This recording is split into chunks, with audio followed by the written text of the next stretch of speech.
All right, everybody, we are live for another developer interview here for our Perceptive podcast chats. I am, of course, Josh Spicer, and we have a very interesting one lined up today. We're going to be talking to the writer and designer of the game How to Win. This is from a theater troupe called Hidden Track, who have switched to game development in light of what's been going on with the pandemic. So please welcome to the cast, Elliot Hughes. How are you doing?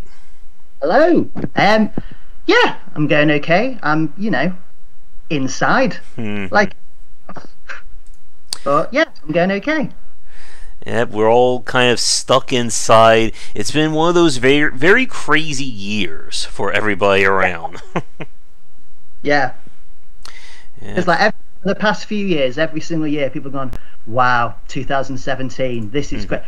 Oh, 2018, this is 2020, I think. Yeah.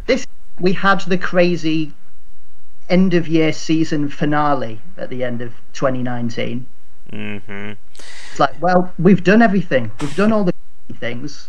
And then 2020 just went, right, we're going to drop some whole new plot lines. Expecting global virus. Yep, and again, Elliot is not a game developer by trade. He just started. So my guess, we're used to being stuck inside, sitting at our computers, what's going on outside, what's pandemic? We all finish our work. But it has been definitely a very insane period nonetheless, and we definitely have some very interesting conversations for today. So like I said a minute ago, you are part of the troupe Hidden Track, so you're not normally known for game development. So I'm sure my audience probably hasn't heard of you yet. So for the people watching us live or recorded, could you kind of give us the rundown of what Hidden Track is? Yeah, absolutely. So Hidden Track, we're an interactive and gaming theatre company. So we normally make live theatre productions that involve the audience getting involved, that contain gameplay which affects the story.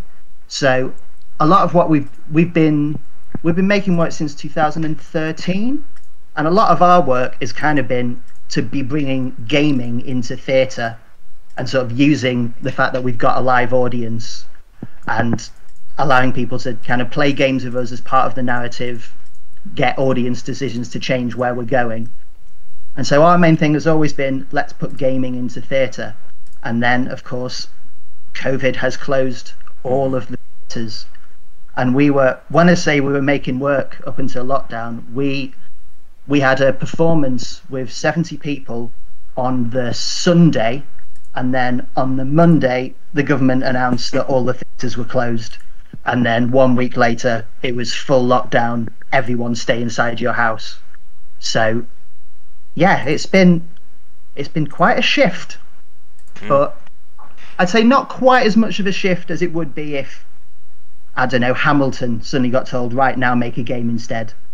Because we have always had kind of gaming narratives weaved into the way that we tell stories, and we've always been, as I say, trying to put gaming ideas into theatre. But now we're just seeing what we can do when we turn the pipeline the other way. Yep, and Elliot got in touch with me a few weeks ago about How to Win, and it's kind of taking that kind of interactivity and bringing it into a video game, or bring it directly into a game itself. And that has been, I think, a very interesting challenge for a lot of developers in terms, especially when we look at episodic video games. And I'm sure for you and the rest of your troupe, you probably have played interactive storytelling, or you've been interested in that for some time. Oh yeah.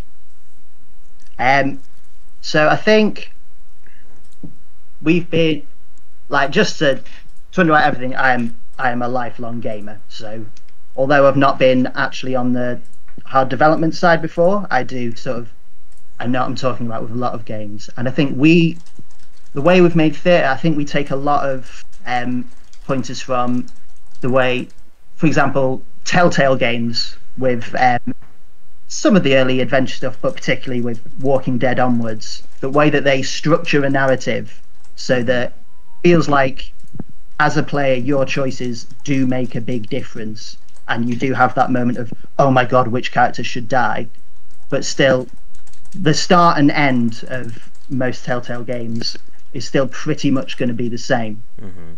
They structure things in terms of like their dialogue trees and the kind of big decisions that happen in the middle. Usually they do it with lots of things in the middle can change, and so it feels like a more personalized experience to you, but overall the narrative will still kind of hit the main key points, and you'll get the same, pretty much the same emotional through line. So we've always used that kind of framework for how we make our live shows, and now but the one thing that we've had that you couldn't do with typical gaming is when you've got a live person there, they can say anything. With a game, unless you're in like an MMO or something that's responding to an actual chat feature, generally your player is limited in what they can do depending on what options you've given them and what options you've coded in. In a live performance, you just have a human being there, and you set up the rules as much as you can and kind of put them there just through, you know, polite conversation and what seems reasonable. But if someone wants to suddenly stand up and start shouting, or if someone wants to rugby tackle one of your actors, they can do that, and you need to be prepared and find ways to stop that. And so when lockdown happened and we were like, well, we can't get that live thing anymore, we were thinking, what's a way that we can try and sort of get that feel of a live performance, something where anything kind of can happen in response to what people are suggesting in the gaming sphere. And so with How to Win, which basically we decided the best thing to do was do something that was episodic, but something that we could bring out relatively quickly and that could respond to player suggestions, which could just be collected in a Google form. So we're just like, yeah, kind of trying to set up a framework where the audience can suggest anything, but rather than someone shouts something out and your actor immediately improvises something around it, we're instead, okay, someone's given us a suggestion, let's make a chapter in 2 weeks on Unity. Yeah, and like I said a minute ago, like when we see like video games go for like a heavy amount of fan or audience interaction, there's always that challenge, as I'm sure, as you were saying, in terms of, you know, what kind of interaction you're getting. You can have somebody, you know, just scream, I don't know, like some random phrase, while somebody else will give you something amazing to go for. And I don't know if you've heard of the studio Diavecchi Games. They make a lot of like visual, like FMV style games, and they did an experiment about, I want to say 6. Again, the time has no meaning with when we're all stuck inside, but like earlier this year, they did a live kind of interactive, almost like an adventure game. They did live on Twitch, where they had the actor kind of take in feedback from the Twitch stat or from the audience, and then they would integrate that into the story. And amazing. I really need to get them back on and talk about how that all went, because I watched like one episode of it, and it seemed very unique for that kind of design. Now, yeah, it sounds really interesting. Now, with How to Win, like for my audience watching, they know I am not the visual novel storytelling kind of guy. I'm more of the mechanics. We were just talking roguelikes before we started the stream. So, for the people watching, what is kind of like How to Win from a gameplay or interactivity perspective? So, from a gameplay perspective, How to Win is, I would say it's pretty much a visual novel with occasional little mini games. It's when we were making it, it was initially we got a commission from 2 theatres in the UK Harrogate Theatre and Home. And that commission was basically, they got in touch with theatre artists who suddenly had to make work from home. And the commission was pretty much, make something. We know it's not what you're used to doing, but try and do something in a new medium and see how it goes. So we got in touch with an indie game developer we already know, called Kayla Sullivan, who he's done some little bits and pieces with us in our live shows before. He's like created illustrations for us, and he's made little it's like when we've needed kind of like counters on the screen or something that will keep track of how many points the team has won. He's coded us little prototypes that we can project. And so when this happened, we thought, okay, let's do a simple little let's do a game. What can we do? And at first we thought it was going to be something made in Twine. It would be white text, black background, but because we knew we only had a month to make this thing. But he kind of said, okay, I've been playing around in Unity with so there's a plugin called Fungus, which is kind of a visual scripting tool. And he was saying, well, if we use Fungus, I reckon we could put together sort of a visual novel thing, and then every now and then we can put in some little gameplay loops. And then, yeah, we had a month to make the first chapter, and then every other chapter has been made within 2 weeks. So if you want to play How to Win, things you should not expect include animation or anything else that takes a significant amount of time. So there's the odd tween in there but we decided, okay, if we're gonna, let's lean into what we can do, and anything that basically any little tweens we put in there, we just thought, this is going to look a little bit crappy. Try and make it look more crappy so it becomes charming rather than play it and go, who even are these people? So yeah, to answer your question, How to Win is mostly a visual novel with static illustrations and a lot of dialogue trees, but then with the odd little, like, there's a clicker game in there. We've got a mini game inspired by Not for Broadcast, if anyone's played that, a kind of game where you're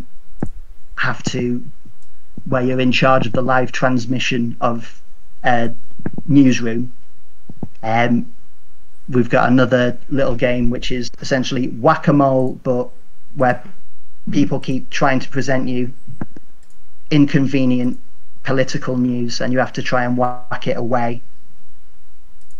So yeah, mechanically it's very simple. So we definitely see it as it's a narrative experiment rather than a game design experiment.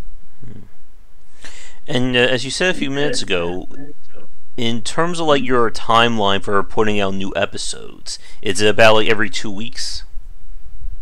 Yes. So I say the first chapter was made in a month, and then after that, so each chapter ends with a big question on basically what should happen next.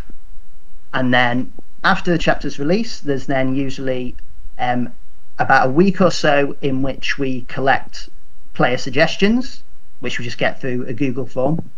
Then we choose a few of those and put them out to a public vote on a straw poll. And that straw poll is open for about a week. But then the time from basically whichever option then gets voted for, we make that game. And so as we put things out, we have early, like, broad strokes ideas for how it's going to go. But until the poll closes, we don't actually know which game we're going to be making. So from the moment we absolutely know what we're making to releasing a new chapter, it's 2 weeks. And with kind of like taking the audience like answers or the audience support like that, I want to spend a few minutes like just discussing that. So do you allow, I did play through a little bit of the first chapter.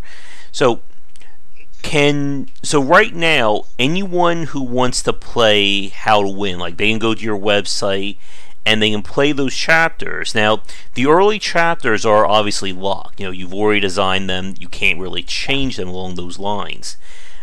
So if somebody's playing like your latest chapter and they want to submit something, what's kind of like, I guess, the time limit to say, I want to send you guys, my suggestion for the next chapter? So we've just released chapter 3. Chapter 4 will be our final chapter, and that is coming out at the end of August. But for our final one, we've mixed it up a little bit. So whereas with previous chapters, we've taken suggestions, put those to a vote, and whichever one wins, we do that one thing.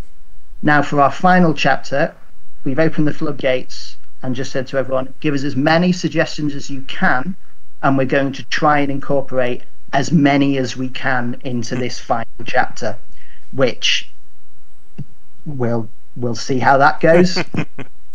2 weeks. But so at the moment, if you play now, you've got about 2 weeks to get your ideas to us. I would say we're going to start the writing process within a couple of days. So if you have huge, earth-shattering, genre-defining ideas, better get them to us now. If you want to just give us little details or things to add to the prologue, you've got a couple of weeks. Okay. And when people submitted you ideas for the previous 3 episodes, was it open to like everybody, specific fans? Like, how did you kind of, I guess, like curate like what was coming in? So at the very, very beginning, when we were making chapter 1, so if you play through chapter 1, there'll be points in the game where it just says, we asked a small group of people if we should X, Y, Z. And that was a group of like 10 to 15 just friends, essentially. That was when we were doing like very early prototype of, does this narrative thing work? Then after chapter 1 went out, then the big question was essentially, what game do we make next? So with chapter 1, the first decision you have is, this is a new game, how do you win the game? And the 2 options you have are Slay the Dragon, which is like a fantasy parody, or Make the Most Money, which is a sort of business parody. But then chapter 1 ended with the game, what is our new way to win? So that was open to anyone who played chapter 1, and basically we were just saying, give us the genre of the next game. And we had a lot that went in. We had 60 something suggestions come in, and we picked 10 of them to go out to a public vote. And what was very interesting with that public vote was, of the 10, a lot of them were quite political. We had it's like one option was, this should be a game about giving everyone free education for life. One was one option we got was defund the police. We had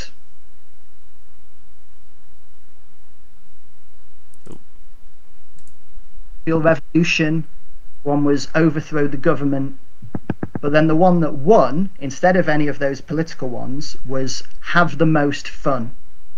And it won by a single vote, just pipping out give everyone free education for life. And another option which we enjoyed, which was just, it said stealth ninja style. And it stuck out because it was submitted to us by anonymous. It was all in lowercase. We had absolutely no idea what they meant by stealth ninja style. We were like, let's throw it out, see how it does. And that got to number 3. But then, so when that was finished, and we had like 100 and something votes go through, at that point we were like, it's definitely very interesting that political options, the one that won is have fun and ignore the politics. And also we thought, because that suggestion and that choosing is such a key part of the actual gameplay idea, we don't want to just abandon all the other options because they haven't won. So anyone who plays the game, you'll see that chapter 2 essentially all about having fun while ignoring politics, and sort of prototype characters from the other options that didn't get picked every now and then pop in, and you have to get rid of them. And we try to construct the narrative around acknowledging everything that's happened so far. So even rejected suggestions, we try and give them like a little bit of a mention or a little bit cameo, so that we can kind of just reflect what the journey has been to this game. And for anyone who's coming to it late, just kind of give them a bit of a record of what's gone on so far. And like for my audience, who include a lot of game developers and students trying to build like their games up, everyone knows just like how dangerous it's like kind of design by committee when you're getting ideas from everybody and everyone in terms of how you're trying to make something. And more often than not, it usually ends up with a chaotic mess when you're just taking in all feedback like that. So with How to Win, I guess, besides the voting aspect of it, did like you or the rest of like the people work on the game like do anything or like have any considerations in terms of, I guess, something to keep, I guess, the ship on schedule or keep things on track without going too off the rails?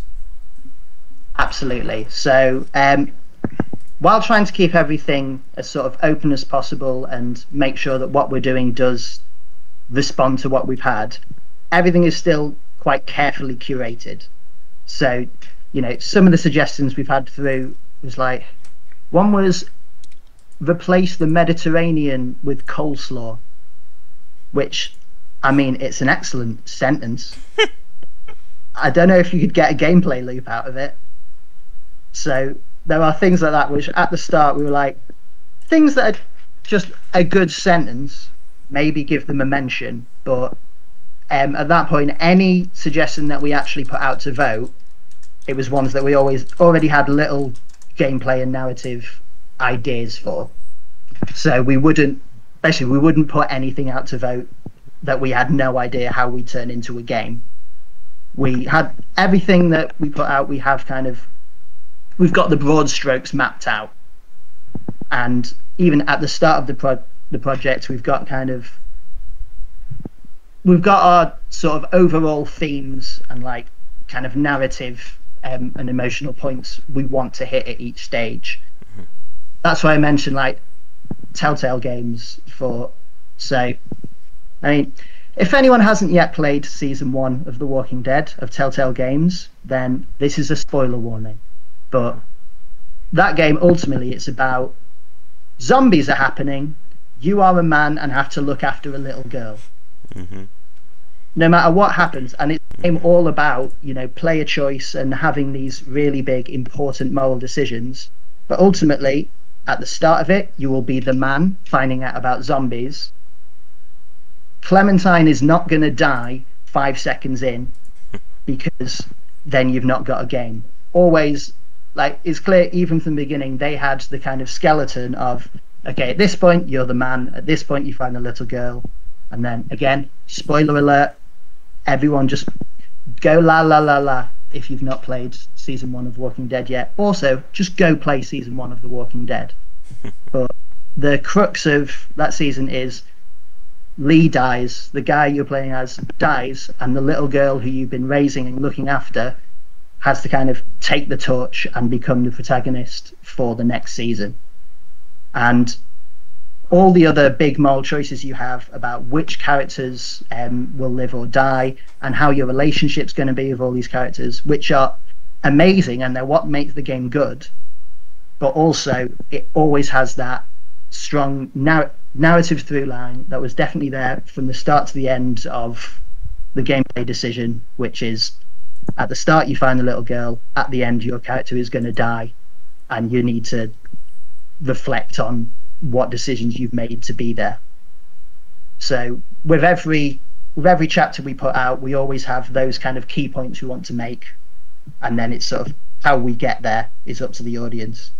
Okay. Now, in terms of kind of like the pre-production for How to Win, how long did you and your team spend kind of getting things going or getting things prepared for the game? So, when short answer, 1 month, because we had it was a commission from home theatre, as I said, and their thing was see what you can make in a month. So that was 1 month was for writing, for pre-production, for planning, for absolutely everything. So it was definitely a learning experience. Yeah, there was, especially just learning a new engine and coding things. It's always amazing the things that you think will be easy to implement and the things that aren't usually bear no relation whatsoever. Our developer, the one thing that made him tear his hair out and work on for 3 days was just making it so that the UI changed color if your mouse is over an option. Just changing UI colors became much more of a nightmare than most of the other little like clicker game, mini game things we put in. And I'm sure for any of the developers watching, like my regulars, they put everything in perfectly the first time. Like it never ran any problems, right, guys? Yeah. Unfortunately, we're amateurs and we don't have to do it perfect first time thing yet.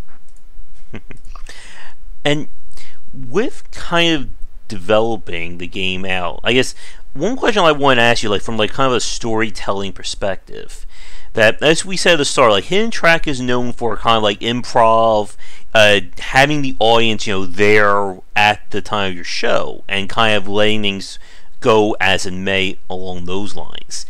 When you were translating that kind of philosophy to How to Win from a video game perspective, was there any carryover, I guess? Like, did doing your shows live kind of prepare you for the audience interaction with How to Win, or did it really just be different, I guess, in that aspect?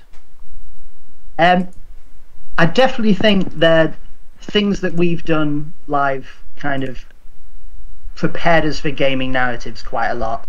As I say, in a way that someone who is used to writing West End musicals, I think they would struggle more than we do. Because the way that we write our stories in theatre is, I think, it's already informed by playing a lot of games, because we treat the audience as kind of the player and as the protagonist, and the way that we speak to our audience is a lot like most games will speak to the player. Particularly, it's like if you've got actual gameplay in a live performance, you need to be able to explain the mechanics of play within about 2 sentences. Yep. Other people who don't want to play that game have to somehow watch and not get bored. So a lot of what we've done is based on working out how game mechanics can tell a story and can have a narrative effect, and analysing what kind of the narrative potential of little game mechanics are. So I think that kind of thing is something we've always been really interested in, and that's definitely helped us approaching this a lot. The main thing that's very different is just the fact that you've not got an audience there, and you can't really iterate quite so much on the day. You make the thing, you release it, you hate it, you look at as soon as you actually make a game and release it and then play it, that's the moment where you go, I see all of the many problems with this. Oh god, I've just realized actually I'm a failure and I never should have. A nice thing about live performance is as you're doing it, sometimes people laugh or you can see in someone's eyes, oh, okay, I think they're enjoying this. Just putting something out onto the internet and then going, people can play it now. They are playing it. I have no idea what they think. It's a scary thing. As somebody who does YouTube rarely, I know all too well that feeling of just like shouting into the void and wondering if anyone is there. Yeah. Yeah, and we just did a roundtable cast last month about kind of the rise of cloud and virtual offices, and we talked about that kind of differences between doing things from a screen versus doing them in person, and you really do feel the difference when you're not in the same room with the people. Like I do talks at libraries and schools about game design. I've done 3 so far through Zoom, and it's weird because I keep expecting, to hear somebody say something or, look at somebody's eyes and think, okay, maybe they understand what I'm talking about. And it's like, no, I'm just talking to myself for the next hour, and hopefully there's somebody on the other line. Yeah, it's weirdly exhausting being on a Zoom call, isn't it? Yeah. The way that if you're in a room with someone, there's also a sense that sometimes people might not be looking at you, and you can react or you can get the vibe. If you're on a Zoom call, and I'm sure you'll feel this, you'll be used to just as a YouTuber, but there's things like every single face movement might be being seen by someone who I'm not quite sure is watching or not. Yeah. It feels like you need to be constantly on.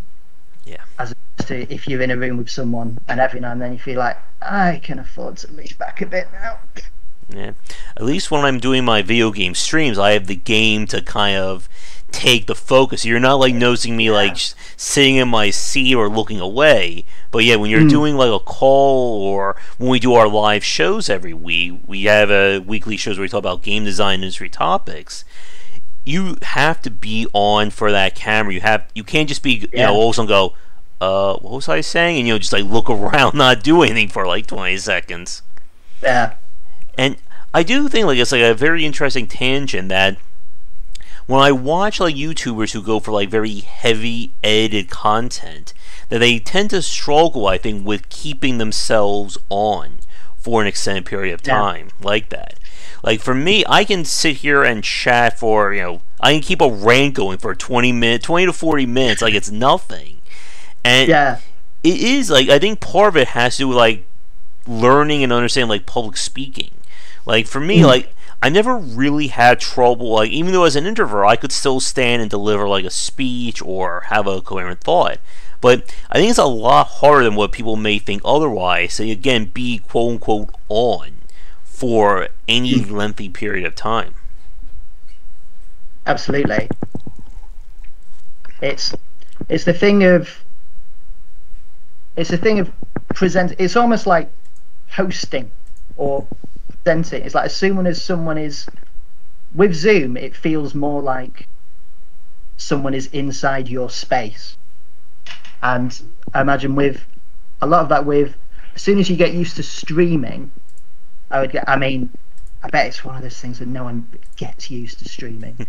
But when that becomes your default, there's more of a sense of, okay, I am holding court, I know my space, I know a lot of my regulars in chat, but with Zoom, as opposed to this is going deviated to just kind of, God, isn't lockdown weird? Work meetings, am I right? But the thing with just any meeting in person, it feels like you've gone to another space and then you can leave. Zoom and Twitching, anything that happens sort of in your own house, it feels like, oh God, I've invited the world in my house. Yep. Now, with Halloween, you mentioned, of course, having like a few little mini games or things for people to do in between the choices. I guess, how did you decide on that level of activity? Because as you said a few minutes ago, that you had to kind of balance, we want to bring the audience in and have them play games, but we can't exactly design a game that takes 20 minutes to teach somebody, let alone something that forces people to sit there and watch for that extended period of time. So with game design in like the live sphere, it's very interesting because basically if you're going to create anything that's complicated, you need to be able to do it little bit by little bit. So one show we did was it split the audience into two nations, and at the start of the play there's absolutely nothing on stage, and over the course of an hour we get them to physically build like a little village on the stage, and then eventually go to war and smash each other's villages down. And that by the end the game is sort of quite complicated, but it's each new thing has to happen a little bit at a time and build on the thing that happened before.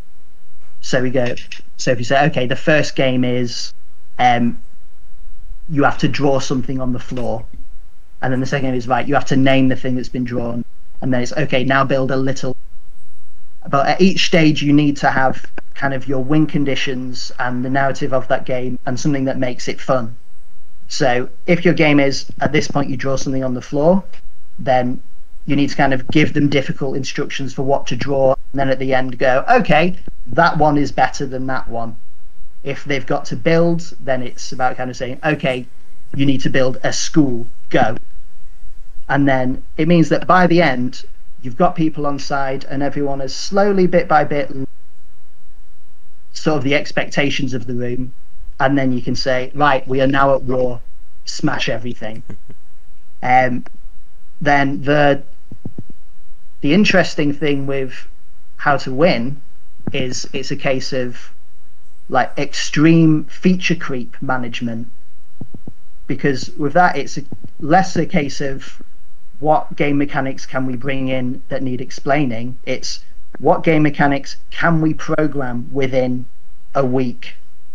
And a lot of it is kind of just getting out the early ideas, seeing what gameplay loops we like that kind of fit a narrative, and then basically going, right, I think we can manage this in 3 days, and then 2 days going, no, this is going to take forever. So for example, in chapter 1 of the game, there's one little like basically like a very, very contained form of cookie clicker, where you work at a module and have to keep clicking a button, but you unlock various upgrades and things.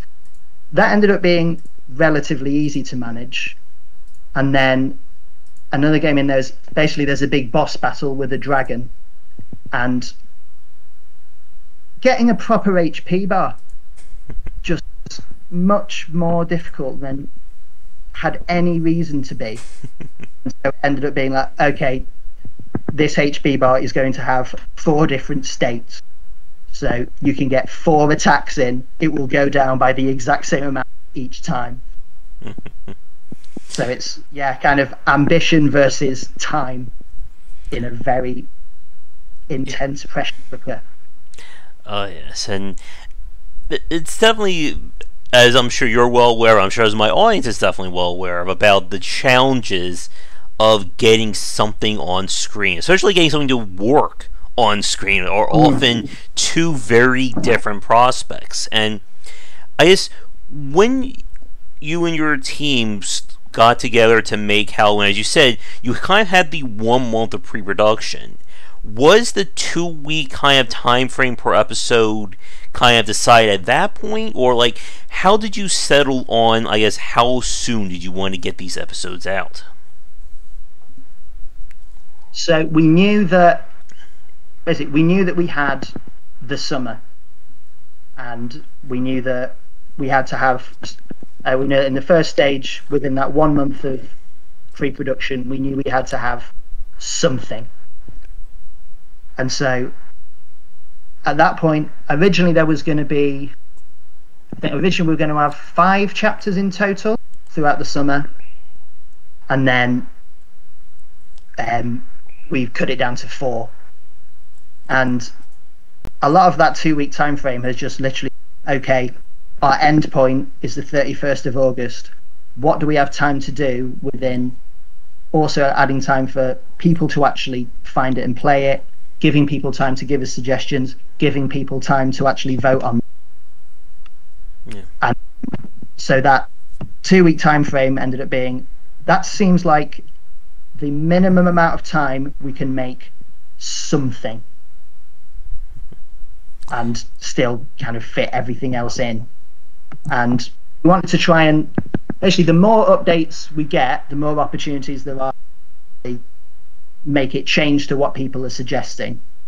And so if we had 3 months in all, we thought, well, we could try and make just one solid game within 3 months, but it will be it'll be an all right game within those 3 months. Or with the idea of we want to get player suggestions, if we can just lean into the stuff we're good at and that's interesting about this experiment, which is the narrative does new nutty things, then try and prioritize that over saying, okay, if we get one more week in, that HP bar can work how it's supposed to. Just being like, do you know what? As long as the game doesn't to do a proper HP bar, as long as, you know, any animation we do, it's the sprite does that on the screen. They know what they're dealing with, and hopefully we kind of create something where we get people liking us, and we get something that's sufficiently charming that people will go, ha! They had to do it. What is this? Why can't you even tween? Alright. As a quick time check, we are about like 40 or so minutes in, so I think maybe another 15 to 20 minutes in terms of questions that I have, if that works for you, Elliot. Yeah, that works for me. Alright. And for the chat, if you do have any questions about how to win, thoughts on interactive storytelling, anything like that, let us know in the comments or in the chat below. But one thing that you said a minute ago that I wanted to kind of touch on about, you know, getting the word out about how to win and things like that. I wanted to kind of ask, like, again, like, your audience is traditionally, again, like, in person, you know, theater, interactive storytelling along those lines. With how to win, I guess, did that audience kind of carry over into playing the game online, or I guess, like, who, I guess, did you kind of attract with getting, like, feedback for how to win? Yeah, so as I say, this is a product that was commissioned by a theatre. You currently access it through that theatre's website. So definitely at the start, our core audience were people who'd seen our live work before, people who knew the theatre, and it was more of a kind of, it was a theatre-going crowd, which also means that as we're making the game, we have to be making things for a theatre-going crowd who have absolutely no knowledge of gaming whatsoever. So a lot of it has to be like really idiot-proofed in a way you would not imagine. We got like things like people saying, oh yeah, I played through all of chapter 1. It was only in chapter 2 I realised that I could have had the sound and that there was noise happening. I really think you should include an instruction saying, please turn sound on. And as I say, one of our mini games, it's like a little sort of whack-a-mole thing where little characters pop up and you have to click them. And we got an email from someone saying, oh, the game isn't working at this point. And at that point, we obviously thought, oh God, there's a glitch that we didn't find. Okay, please tell us what it was. What did the character do? And we went through loads of things. And then eventually we realized, they just went, no, the thing is, I keep clicking them and they keep popping back up again. And eventually we're like, yeah, no, yeah, that's the game. It's supposed to just click it, keep clicking until the game finishes. And it was, oh, I see, that's very interesting. So, yeah, at the start, it was mainly just theatre-going audience, including people who had no knowledge of the game. And so we had to kind of veer it towards that. Also, kind of, we are lifelong gamers, and therefore we know what people expect from proper games. So at the beginning, we were just like, well, obviously we're not going to tell real gamers about it because they will tear pieces. Like And again, at the start, we thought it was going to be white text, black background, and then it just kind of started getting more and more ambitious. And then it's only like, as we started putting stuff on Twitter and just like tagging it with indie dev, then we started getting never seen our work before, even people in America and people who weren't familiar with us just checking out, going, oh, this is surprisingly interesting. And I mean, those people, like, I've much respect and commitment to you. It's not even like on Steam yet. We're planning on like, initially there was no plans for any sort of Steam release or anything, because you have to get to the game, you have to go through the theatre website, go through their like booking system, and then you get a link to a site that is hosted on our website. So the people who manage to kind of persist through that and then see it as a real game, thanks guys, we didn't think you existed. And now we're going, okay, well, I suppose at the end of this we're gonna compile everything into like a little Steam release, and yeah, see how it goes. Speak to lovely people like yourself who, I mean, I'm still, why are you speaking to me? Videos, you like people who actually know what they're doing. You just did an interview with the Undermine guys. They did very clever roguelike things. We're making games in literally 2 weeks in Unity. Well, for me, again, like, my audience knows that I always love to talk about game design and game development. It's always just been a very fascinating part, and we've definitely like grown through Game Wisdom the last few years with looking at like indie games and seeing like, new and upcoming people just like getting their hands dirty when it comes to game development. And as my audience knows, you give me a game design topic, I'll rant about for at least 45 minutes to an hour. Like, I can do that in my sleep these days. But it's definitely interesting about kind of like how much, making Halloween was kind of like, what's that expression, what was it? Necessity is the motherhood of invention. Yeah, that it just absolutely came out so quickly. And like you said, like for like the hardcore gamers, I know like my audience, like they're watching me play Doom Eternal right now, and I think Doom Eternal is as far away from Halloween as we could get in a comparison. And it is tough to market these kinds of games. Like, we've seen people go for storytelling focused titles. I'm sure you've heard of Disco Elysium that came out last year to just massive praise, and it is difficult to kind of get a narrative focused title in front of the hands of people, in front of the hands of gamers like that. We've definitely had arguments about the whole idea of the walking sim genre and whether or not that would be considered a true video game, because there really is very limited interactivity. Now, with How to Win, a lot of the interactivity that you've put together is more on the improvisation, the kind of the audience feedback side of things. And exactly, I guess, like, again, like, you right now, you're at the time of this recording of this cast, you're still working on the final episode. But do you see yourself working on another project like this in the future? Very possible. I mean, especially if the entire industry has just died, then yeah, we'll see. I say it very much. It started as an experiment, and we had no idea where it's going to go. Mm-hmm. The experiment is still ongoing. If people like it, then we'll do it again, and we'll see what else we can get from it. I think it's not ended up as what we expected it to be. I do think absolutely that from a game design point of view, the most interesting thing about it isn't actually anything that we're coding. Like, the interesting game narrative stuff actually happens in between each chapter in the way that we're speaking to people and getting these suggestions. So I'd very much see it as it's a narrative experiment rather than a gameplay experiment.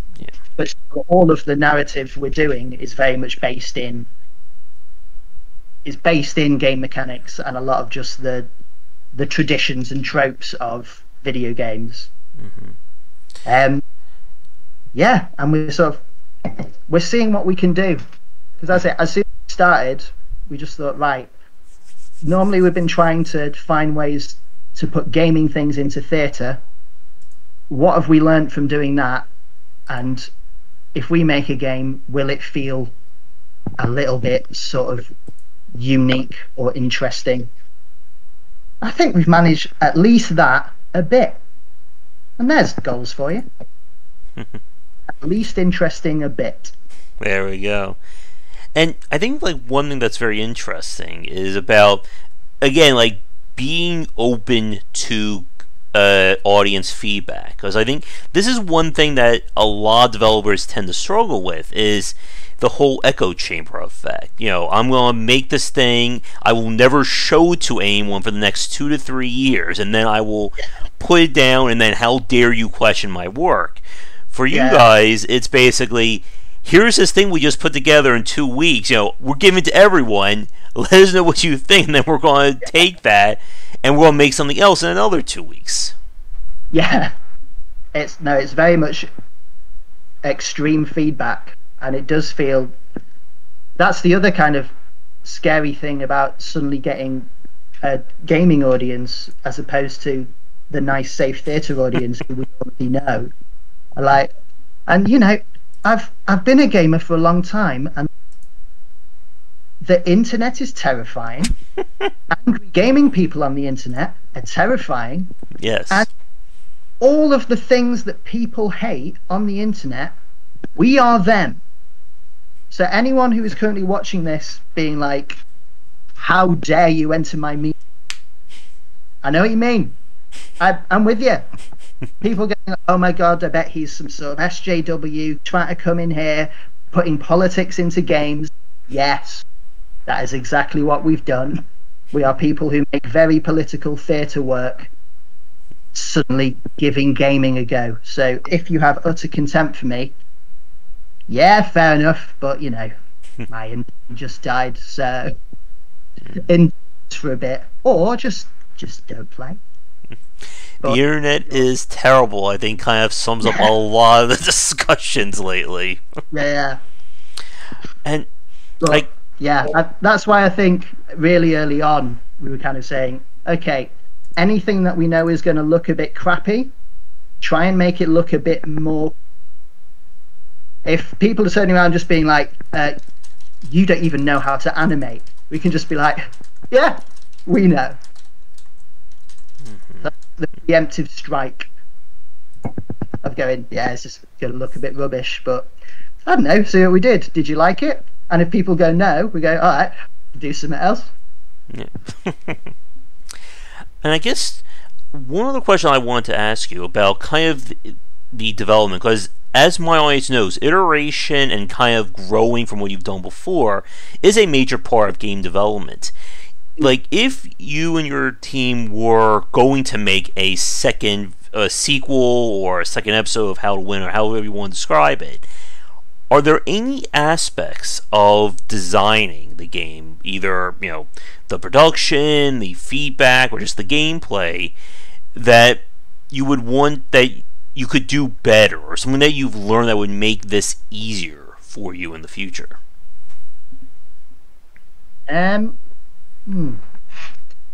Good question. We're still in the middle of the experiment, and you know, also lockdown has happened and time and everything's changed. So I think we're still sort of learning. I think we're still trying to work out what we have done, let alone what we're going to do next.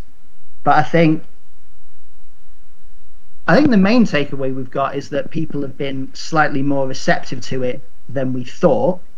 The main problems with what we've done are it's been made in 2 weeks, and at the moment it is mainly it's very dialogue heavy. It's a lot of it is based purely in the storytelling and the dialogue. There were a few interesting gameplay ideas we had that we tried to lean into, but then we just went, we don't have the time. So at the moment, most kind of game mechanics in each chapter, we sort of pick them up, shake them about a bit, and then move on. And I think it'll be much more interesting if we go and do this again, seeing how we can do, as I said, the way that we normally approach game design theatre. You start with a little idea and build on it and build on it and build on it. And we'd be interested with, if we do this again, instead of just having a purely narrative experience where we say to the audience, what should we do next with the story? It'd be very interesting if we did something that had a very, very simple gameplay loop. And then we say, right, what should happen next mechanically? And see if we can build something stage by stage based on audience suggestions in that way. So that's something we're quite interested in trying next. But that's in the future. Yes. Because that's going to be a nightmare. All right. So I think to begin to wrap things up for our chat, any other aspects of How to Win, from a development, a design, writing perspective that we didn't touch on that you would like to bring up? So I think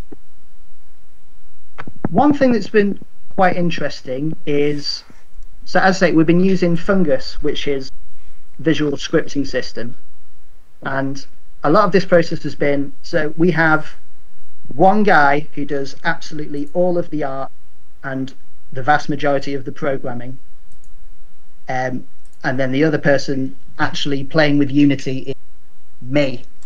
And I had never touched Unity before the start of this, and basically he taught me the basics of Fungus. And I do think visual scripting can be a very useful tool for people who don't know how to script. And sometimes getting people who aren't your core script involved, I think, can have its place and can be quite useful. I mean, obviously, as soon as I mention visual scripting, there will be many people who watch it and immediately go, how dare you? In the same way that someone says, I code in C#, and someone goes, C# is awful, and any of that conversation can eventually devolve to someone going, if you're not just typing out your binary 0 by 1, then you're not a true coder. But I think just trying to find ways that will allow your team to understand the coding and understand how the rest of the game is going to work as a whole.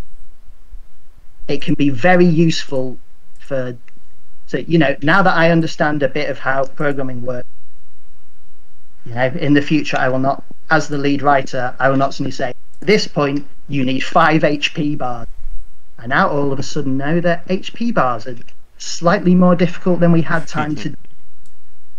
I just think, trying to, even with the basics, trying to make sure your whole team has a sort of bigger look on the whole can be very useful, even if they don't end up being an excellent coder.